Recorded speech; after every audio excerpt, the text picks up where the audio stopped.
Salut à tous, alors aujourd'hui on se retrouve pour le deuxième tuto du projet Yes We Craft qui a pour thème la littérature. Donc je vous invite à aller regarder les tutos des autres filles, les liens sont en barre d'infos pour voir leurs vidéos. Et moi je vous présente tout de suite ma création. J'ai choisi quelque chose donc dans mon univers, donc j'ai choisi de représenter un médaillon sur le corbeau et le renard. Donc c'est une miniature, comme vous pouvez le voir ici. Je m'excuse par avance parce que c'est un tuto du coup qui est plutôt pour les filles moteuses, donc qui ont déjà un petit peu d'expérience parce que c'est de la miniature. Mais après tout, les débutants, vous pouvez aussi essayer parce que si vous faites tout le temps des tutos pour débutants, vous ne progresserez jamais. Si vous suivez des tutos, par exemple, toujours, enfin c'est pas une critique, mais comme ceux de Miss Creative, qui n'a pas beaucoup évolué dans son niveau, vous n'évoluerez pas non plus en fait. Donc il faut essayer de se donner des petits challenges parce que c'est en essayant qu'on progresse. Pour ce tuto, j'ai choisi d'utiliser un support de cabochon qui a une forme de cadre parce que je trouve que ça raconte une histoire et que c'est le but donc des Fables de La Fontaine que j'ai choisi comme sujet. Donc je vous mets le lien où je l'ai acheté en barre d'infos. J'ai fait un petit dessin donc pour montrer un petit peu ce que je voulais mettre dedans. Donc à partir d'images sur internet, je me suis inspirée pour former donc mon dessin à moi. On va commencer par faire le fond donc avec de la fimo blanche. Donc vous prenez une boule de fimo que vous aplatissez et vous allez venir faire l'empreinte donc du tour de cadre dans cette fimo. Puis vous allez découper autour pour pouvoir avoir la forme et pouvoir la placer ensuite. Vous venez la placer au centre du cabochon et vous venez lisser le tour avec vos doigts pour que ça épouse bien la forme. Donc voilà ce que ça doit donner.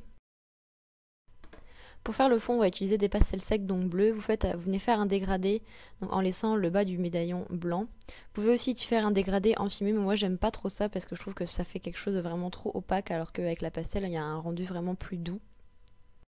Donc ensuite on va venir faire des nuages. Donc vous prenez la fimo blanche du tour du médaillon qui vous reste, vous venez couper des petits bouts et vous venez les appliquer sur votre fond. Et avec un dotting tool, vous venez les écraser pour faire vraiment un petit côté, voilà, le relief du nuage et étaler bien les bords pour faire quelque chose de vaporeux. Moi j'ai choisi de faire 4 gros nuages.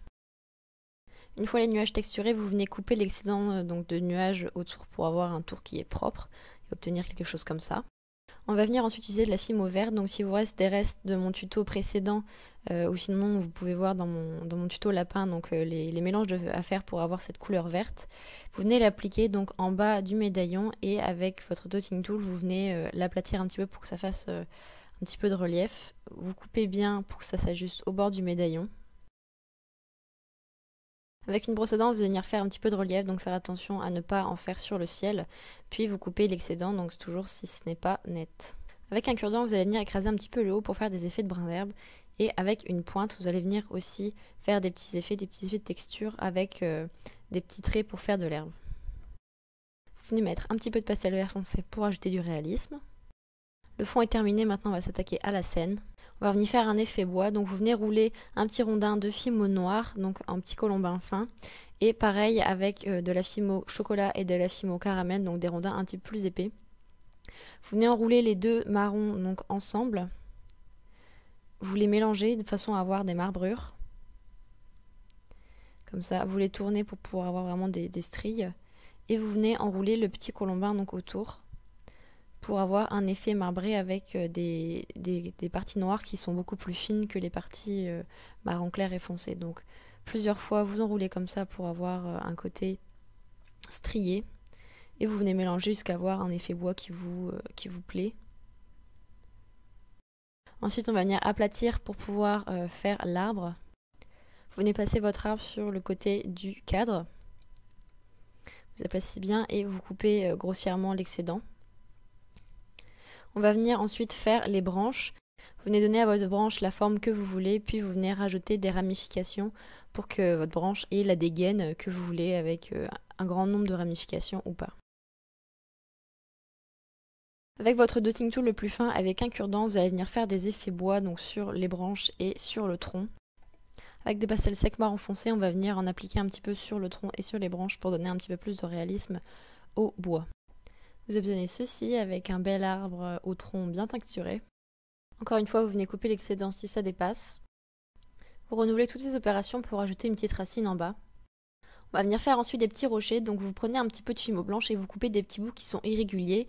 Vous venez ensuite les rouler donc dans de la pastel sec de différentes nuances de gris pour que ce soit quelque chose qui ne soit pas uniforme partout, et c'est le secret de beaux cailloux miniatures. On va maintenant s'attaquer aux animaux. Donc pour faire les pattes du corbeau, vous allez rouler un colombin noir très très fin et vous allez placer les pattes sur le tronc. Donc vous en placez deux côte à côte.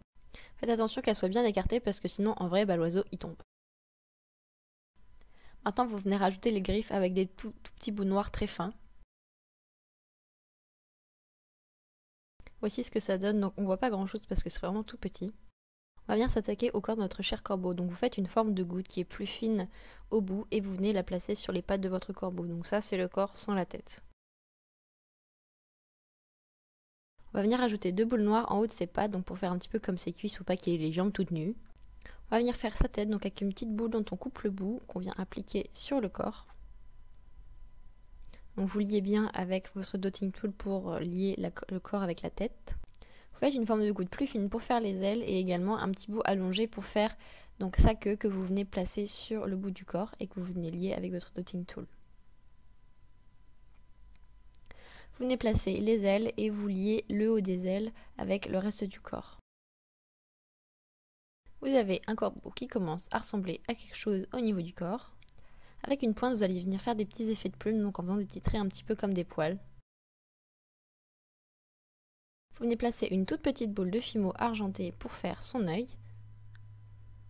Et maintenant, on va s'attaquer au fromage. Donc vous prenez de la fimo jaune et de la fimo blanche, donc une toute petite boule de fimo jaune avec beaucoup de fimo blanche pour avoir quelque chose de jaune clair, et vous venez faire une petite boule que vous écrasez pour faire un fromage. Vous venez placer délicatement avec votre dotting tool le fromage devant la tête du corbeau au niveau de là où il va y avoir le bec. Puis vous venez placer la partie supérieure du bec, donc la partie visible, sur le fromage, donc un tout petit bout assez fin que vous venez placer un petit peu en arrondi parce que le bec des corbeaux n'est pas tout droit. Voilà le corbeau qui a son fromage bien en bec. On va s'attaquer à mon petit pote le renard avec de la fimo rouge et de la fimo orange et également de la fimo caramel pour un côté moins fluo. Vous faites un petit ovale que vous venez placer pour avoir l'arrière de son corps. Vous le maintenez sur votre décor avec le dotting tool et vous venez rajouter maintenant son ventre. En fait, je viens ajouter les parties du corps une par une pour avoir quelque chose qui soit bien formé. Donc ensuite, la petite boule pour pouvoir maintenir les pattes avant. On va venir faire la queue, donc vous roulez un colombin un petit peu plus fin au bout pour faire une queue de renard et vous venez le placer sur votre renard en arrondissant pour faire comme s'il était posé. On va venir faire la tête avec une boule que vous coupez l'extrémité et vous rajoutez un petit bout fin pour faire le museau. Vous liez bien le tout et vous lui donnez vraiment la forme que vous voulez pour avoir une tête de renard. Vous venez placer la tête sur le corps et vous liez avec votre dotting tool. Vous venez modifier la forme jusqu'à avoir quelque chose qui vous plaise. Ensuite, vous venez utiliser un cure-dent à une pointe pour faire le relief au niveau du corps, donc les pliures au niveau des pattes. On va venir faire sa patte avec un petit bout très fin dont vous venez couper l'extrémité qui dépasse pour avoir l'impression que la patte est cachée derrière sa cuisse. On va venir faire les oreilles avec un colombin qui est pointu au bout. Donc vous coupez les deux extrémités pointues et vous venez les placer sur la tête de renard pour faire son oreille. Donc vous liez bien avec votre dotting tool. Vous pouvez les laisser un petit peu en volume, pas les plaquer sur la tête du renard pour avoir l'impression qu'il lève la tête. Donc comme ceci. On voit que les oreilles ne sont pas collées à son corps. Vous venez rajouter un petit peu de pastel orange rouge foncé au niveau des pliures pour faire les ombres. Avec une pointe, vous venez donner la texture des poils en donnant des petits coups. Vous venez faire un petit trou pour pouvoir placer l'œil du renard. Et vous venez y mettre une toute petite boule noire.